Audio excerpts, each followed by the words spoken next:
Bonjour à tous, j'espère que vous allez bien. Ici Future.invest. Et donc pour la vidéo d'aujourd'hui, un petit rappel sur tout ce qu'il y a durant la semaine prochaine, que ce soit par rapport aux news, tout ça. Mais aussi un peu une petite discussion, une petite analyse du Bitcoin, juste pour l'instant technique avec un peu de fonda. Donc pour le Bitcoin, mon scénario au début, avant 2022, il était haussier, donc à cette date-ci, donc quand on était 24 novembre, donc jusque début décembre. Mais depuis cette cassure, donc de cette trendline que j'avais tracée, donc avec ces points, ce point ici, le point ici et donc un instant, donc voilà, le point ici et le point là. Le troisième point devait normalement se trouver ici, mais bon, comme on a vu, il a cassé, il a retesté, et depuis, il a fait un petit range durant tout le mois de décembre, donc jusqu'à fin décembre, où il a finalement fini par casser au début janvier pour aller chercher les 40 000. Et là, actuellement, qu'est-ce qu'on voit de cette tendance baissière qui a pris? Bah, il a rebondi sur cette trendline. Donc vraiment un très très joli rebond. Donc il est venu toucher et puis boum. Actuellement, le Bitcoin est à 35 000. Il est parti toucher les 34 000. Voilà. Donc chiffre rond. Donc 34 000, 34 116. Actuellement, il est prévu sous la barre des 30 000 parce que le support majeur se trouve là-bas. Donc ici, on peut voir là. Actuellement, il est là, il est dans ces zones-ci. Donc, c'est vraiment probable qu'il aille vraiment casser, qu'il aille jusque là, au moins jusqu'aux 30 000. C'est le scénario qui est prévu, mais voilà, comme dans le trading, rien n'est prévu à l'avance.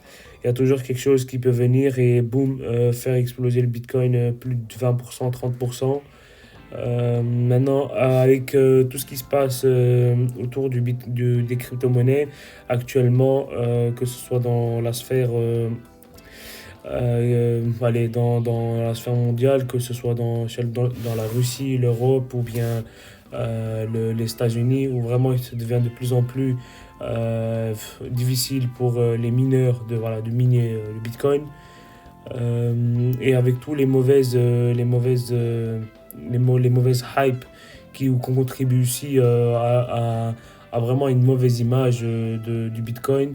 Et après, il y a aussi cet indicateur qui, voilà, c'est un indicateur, je suis sûr que vous le connaissez, Crypto Fear and Greed. Donc là, actuellement, nous sommes en extreme fear, donc vraiment peur extrême. Donc c'est le moment où on va dire les grosses baleines elles commencent à acheter. Vous voyez, lorsqu'on est en grid, donc vraiment lorsqu'on est en cupide vraiment dans les 80-100, c'est là où voilà il faut commencer à vendre parce que le marché devient très très cupide, le prix ne fait que monter. Donc c'est là où il faut commencer à vendre et là vraiment c'est le moment où d'acheter vraiment les cryptos parce que comme vous pouvez le voir, c'est les soldes. Donc je ne mens pas. Si je prends ici, donc là, si je prends l'Ethereum, ETH, vous voyez, voilà, il est à 2400. Donc c'est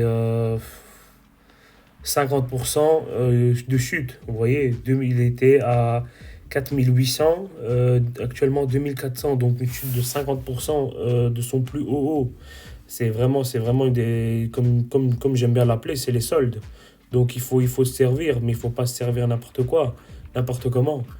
Si vous voulez investir, c'est pas sur du court terme, c'est pas genre vous investissez demain, vous investissez maintenant.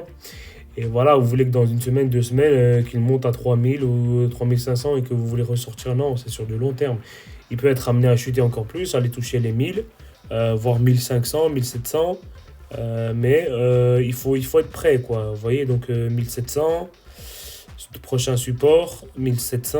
Donc, et après, nous avons les 1000. Vous voyez, enfin, 1500 ici, 1300 et les 1000. Maintenant, je dis pas que voilà, c'est vraiment le bon moment pour acheter, mais actuellement, on est vraiment tombé très bas. Et sur le Fear and Greed Index, on est actuellement à 11. C'est vraiment extreme fear. Donc c'est le moment pour moi, je dirais, d'acheter. Mais après, voilà, vous faites ce que vous voulez. C'est votre portefeuille. Moi, j'attends que le marché me donne des bonnes indications pour pouvoir y rentrer dedans. Maintenant, un petit rappel de tout ce qui arrive au niveau des grosses news durant la semaine à venir. Donc, lundi, au niveau des States, pas grand-chose, à part qu'il y a le market composite, donc le PMI, et le NMI, donc le service, donc les biens et les services. Je vous ai déjà expliqué dans l'analyse fondamentale de la formation au trading sur la chaîne en quoi consistaient ces indicateurs. Donc, précédemment, ils étaient à 57.7, 57.6. Ils sont attendus baissiers, voilà, pour tous. Alors, ils étaient au-dessus de 60, donc je me rappelle plus trop vraiment. Je vais aller vraiment vérifier correctement. Donc, 57, previous. Donc, voilà, ici on est. Donc, ça, c'était octobre, novembre, décembre. Donc, ça, c'était décembre. On était à 57.2. Voilà, vous voyez bien que c'est en train de chuter. Donc, attendu négatif également. Donc, attendu baissier pour le PMI. Si ça c'est baissier, alors ça aussi également aussi ça suit parce que les autres, comme je vous l'ai dit, ça c'est les biens, ça c'est les services. Donc si vraiment les biens n'ont pas très performé, donc les services également non plus. Ensuite, mardi, qu'avons-nous mardi, nous avons beaucoup de news. Donc, mardi c'est vraiment une grosse journée. Pas la grosse, mais je veux dire une grosse journée. Donc, on a le Redbook, on a le prix des House Price Index, le year over year. Donc, novembre 2021 par rapport à novembre 2020. Month over month également aussi. Donc ici on a le CBI Consumer Confidence, donc le sentiment du consommateur de la banque centrale américaine. On a Richmond Fed Manufacturing Index, donc la Fed, donc c'est en lien avec la Fed de Richmond. Ça aussi c'est vraiment un indicateur qui impacte beaucoup. Puis mercredi, la journée vraiment du danger. Pourquoi? Parce que on a les taux d'intérêt de la banque centrale canadienne. Donc là, ils vont décider de leur taux. Donc précédemment, c'était 0,25. Aussi, le consensus dit que voilà, ça va être 0 resté même, mais le forecast, ce qui est prévu, c'est une augmentation des taux d'intérêt de la Banque centrale canadienne. Donc ça, vraiment, news à surveiller.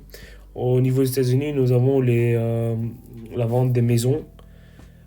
On a la variation du stock de pétrole et du gasoline. Donc de l'huile voilà, qui fait chauffer pour le chauffage également. Donc ça c'est vraiment des news à surveiller si vous tradez le oil. Ensuite à 20h, donc à 20h c'est vraiment le news à surveiller et vraiment à rester à l'écart des marchés. Donc là il y aura une décision des taux d'intérêt de la Fed. Donc là c'est vraiment ils vont décider est-ce qu'ils vont augmenter les taux ou ils vont laisser les mêmes. Donc pour une diminution il y a pas de chambre pour une diminution, ça va soit être une augmentation ou soit ça va rester statique. Donc 0,25, ça va rester 0,25, ça ne passera pas à 0,50 ou à 0,75. La conférence de presse qui suit à 20h30, qui va faire beaucoup bouger le marché. Donc restez un peu à l'écart des marchés à partir de cette heure-ci. Puis ensuite, jeudi, nous avons beaucoup de news par rapport au state. Donc nous avons le GDP, donc l'augmentation en pourcentage du GDP, quarter over quarter, donc trimestre par trimestre, donc trimestre 2021 Q4 par rapport au trimestre 2020 Q4. Et également le price index, donc l'indice du prix du PIB américain. Jobless claims, initial jobless claims, donc on a, allez, 1, 2, 3, 4, 5, 6, donc on a 6 news majeures en même temps, accompagnées d'autres news. Donc à ce moment-là, le marché, ça va être une guerre, on va dire. Ça va être une zone de mèche. Donc le prix va faire ça à chaque fois, et il va faire des mèches énormes. Et il va être indécis. Donc ça, c'est vraiment à surveiller. Et puis à 4 heures, pending home sale, donc la vente des maisons en attente. Pas trop vraiment qui fait bouger le marché. Ensuite, vendredi, également vendredi, nous avons le personal income, donc le revenu du ménage, month over month, le PCE, l'inflation. Là, il faut vraiment voir le coût de l'emploi, le corps PCE aussi, vraiment, ça, il faut vraiment surveiller à cette heure-ci. Et finalement, à 4 heures, l'UMC SI, donc Michigan Consumer Sentiment, le sentiment du consommateur à partir des enquêtes que l'Université du Michigan a fait. Donc c'est un indicateur vraiment très suivi des investisseurs. Donc à surveiller également. Previous, donc c'est bien previous, oui. Previous, précédemment, il était à 70,6. Et il est attendu baissier, 68,8. S'il est attendu baissier, c'est-à-dire que c'est mauvais pour l'économie. Le consommateur n'est pas confiant dans l'économie américaine et allez, pour son futur, il préfère ne pas dépenser, il préfère plutôt épargner parce qu'il n'a pas confiance en la structure. Donc s'il vient vraiment baissier, alors c'est vraiment mauvais. Donc tout ce qui est index, S&P, tout ça, ça risque de chuter. Et des produits comme le gold ou bien l'obligataire, ça risque de monter. Ouais. Donc ça, c'est vraiment encore un autre point à surveiller. Donc notez un peu tout ce que je vous ai dit. Tout ce que je vous raconte, ça peut vraiment vous servir. Et donc voilà, donc là où j'ai dit qu'il faut rester à l'écart des marchés, je le dis vraiment, il faut vraiment rester à l'écart des marchés à ces heures-ci parce que vous allez voir, le marché va être volatile, mais comme jamais. Enfin, pas comme jamais, mais je veux dire très volatile. Et ça risque de vous faire des SL pour rien. Et aussi, si vous êtes débutant, observez plutôt que de rentrer dans le marché à ce moment-là. Donc ce sera tout pour cette vidéo. J'espère que vous a plu. Likez, partagez, abonnez-vous si ce n'est pas encore fait. Et je vous dis à bientôt.